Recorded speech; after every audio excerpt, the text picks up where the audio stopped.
ನಮಸ್ತೆ ಎಲ್ಲರಿಗೂ ಸ್ಮಿತಾ ಸವಿರುಚಿಗೆ ಸ್ವಾಗತ. ದಿಢೀರಂತ ಮೊಟ್ಟೆಗೊಜ್ಜು ಹೇಗೆ ಮಾಡೋದು ಅಂತ ತಿಳ್ಕೊಳ್ಬೇಕಾದ್ರೆ ಈ ವಿಡಿಯೋನ ಕೊನೆ ತನಕ ಸ್ಕಿಪ್ ಮಾಡದೆ ನೋಡಿ. ಹಾಗೆ ಹೊಸಬ್ರು ಯಾರಾದರೂ ಚಾನಲ್ನ ನೋಡ್ತಾ ಇದ್ರೆ ಸಬ್ಸ್ಕ್ರೈಬ್ ಮಾಡ್ಕೊಂಡು ನೋಡಿ. ನಿಮ್ಮ ಸಪೋರ್ಟ್ ನಮ್ಮ ಚಾನಲ್ಗೆ ತುಂಬ ಮುಖ್ಯ. ಬನ್ನಿ ನೋಡ್ಕೊಂಡು ಬರೋಣ ಈ ಸ್ವಾದಿಷ್ಟಕರವಾದ ಮೊಟ್ಟೆಗೊಜ್ಜನ್ನ ಹೇಗೆ ಮಾಡೋದು ಅಂತ. ಮೊಟ್ಟೆಗೊಜ್ಜು ಮಾಡೋದಕ್ಕೆ ನಾನಿಲ್ಲಿ ಫಸ್ಟು ಮಸಾಲೆ ರೆಡಿ ಮಾಡ್ಕೊಳ್ತೀನಿ. ಅದಕ್ಕೆ 1 ಬಟ್ಲು ಕಾಯಿ ತುರಿ ತೊಗೊಂಡಿದ್ದೀನಿ. ಇದನ್ನು ಮಿಕ್ಸಿಗೆ ಹಾಕ್ಕೊಳ್ತೀನಿ.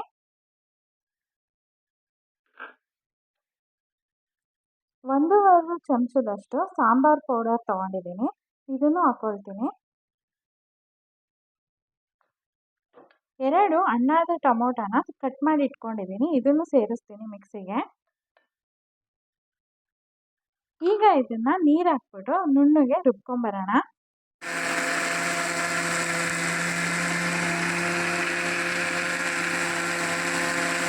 ಮಸಾಲೆ ಇಷ್ಟು ನುಣ್ಣಗಾದ್ರೆ ಸಾಕು. ಈಗ ಗ್ಯಾಸ್ ಹಚ್ಕೊಂಡು ಒಂದು ಪಾತ್ರೆ ಇಟ್ಕೊಳ್ತೀನಿ. ಪಾತ್ರೆ ಸ್ವಲ್ಪ ಬಿಸಿ ಆದ್ಮೇಲೆ ನಾನಿಲ್ಲಿ 2 ದೊಡ್ಡ ಚಮಚದಷ್ಟು ಎಣ್ಣೆ ತಗೊಂಡಿದ್ದೀನಿ.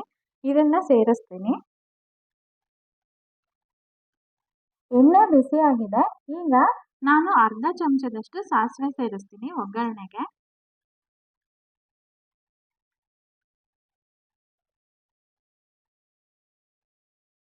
ಸಾಸಿವೆ ಸಿಡಿತಾ ಇದೆ.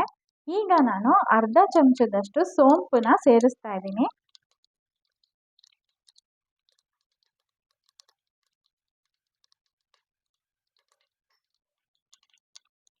ಸೋಂಪು ಸ್ವಲ್ಪ ಕೆಂಪಗಾದ್ಮೇಲೆ 1 ಈರುಳ್ಳಿನ ಸಣ್ಣದಾಗಿ ಹಚ್ಚಿಟ್ಕೊಂಡಿದ್ದೀನಿ. ಇದನ್ನು ಸೇರಿಸ್ತಾ ಇದ್ದೀನಿ. ಈರುಳ್ಳಿ ಹಾಕಿದ್ಮೇಲೆ ಸ್ವಲ್ಪ ಫ್ರೈ ಮಾಡ್ಕೊಳ್ಳೋಣ.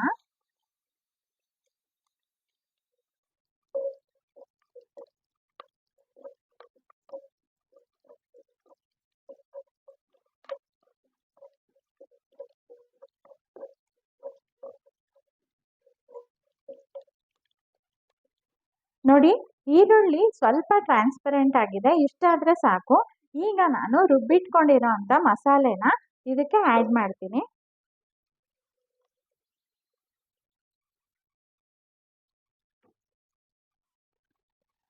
ಈಗ ನಾನು ಮಿಕ್ಸಿ ತೊಳೆದಿರೋ ನೀರನ್ನು ಸೇರಿಸ್ತಾ ಇದ್ದೀನಿ.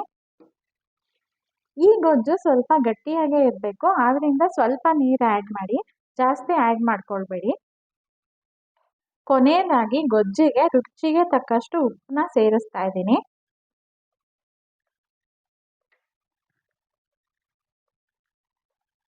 ಈಗ ಒಂದ್ಸಲ ಮಿಕ್ಸ್ ಮಾಡಿಬಿಡೋಣ.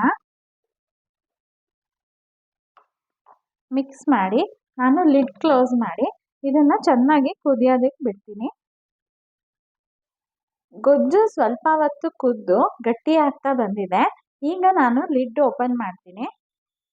ನೋಡಿ, ಮೇಲ್ಗಡೆ ಎಣ್ಣೆ ಎಲ್ಲ ಬಂದಿದೆ. ಇಷ್ಟು ಗಟ್ಟಿ ಆದರೆ ಸಾಕು. ನಾನೀಗ ಗ್ಯಾಸ್ ಆಫ್ ಮಾಡ್ತೀನಿ. ಗ್ಯಾಸ್ ಆಫ್ ಮಾಡಿ ಗೊಜ್ಜನ್ನ ಒಂದ್ಸಲ ತಿರುಗಿ ಕೊಟ್ಟು ಈಗ ಇದಕ್ಕೆ ಬೇಯಿಸಿ ಸಿಪ್ಪೆ ಸುಲಿದಿರೋ ಅಂಥ ಮೊಟ್ಟೆನ ಸೇರಿಸ್ತೀನಿ.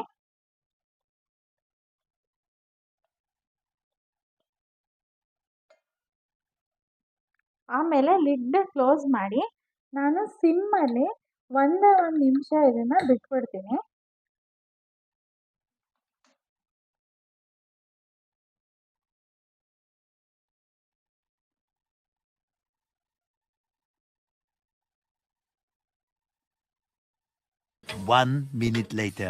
ಮೊಟ್ಟೆ ಸೇರಿಸಿ ಬಿಟ್ಮೇಲೆ ನಾನೀಗ ಗ್ಯಾಸ್ ಆಫ್ ಮಾಡಿಕೊಂಡು ಲಿಡ್ಡನ್ನು ಓಪನ್ ಮಾಡ್ತೀನಿ.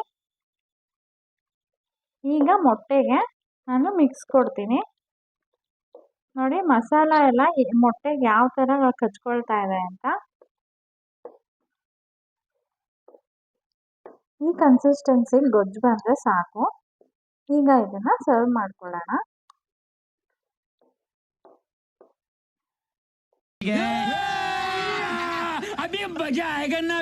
ನೋಡಿದ್ರಲ್ಲ, ದಿಢೀರ್ ಅಂತ ಹೇಗೆ ಮೊಟ್ಟೆಗೊಜ್ಜನ್ನ ಅತಿ ಕಡಿಮೆ ಸಾಮಗ್ರಿ ಉಪಯೋಗಿಸ್ಕೊಂಡು ಮಾಡಿದ್ವಿ ಅಂತ. ಇದು ಅನ್ನದ ಜೊತೆ ತುಂಬ ಚೆನ್ನಾಗಿರುತ್ತೆ. ನೀವು ಮನೆಯಲ್ಲಿ ಟ್ರೈ ಮಾಡಿ. ಓಕೆ.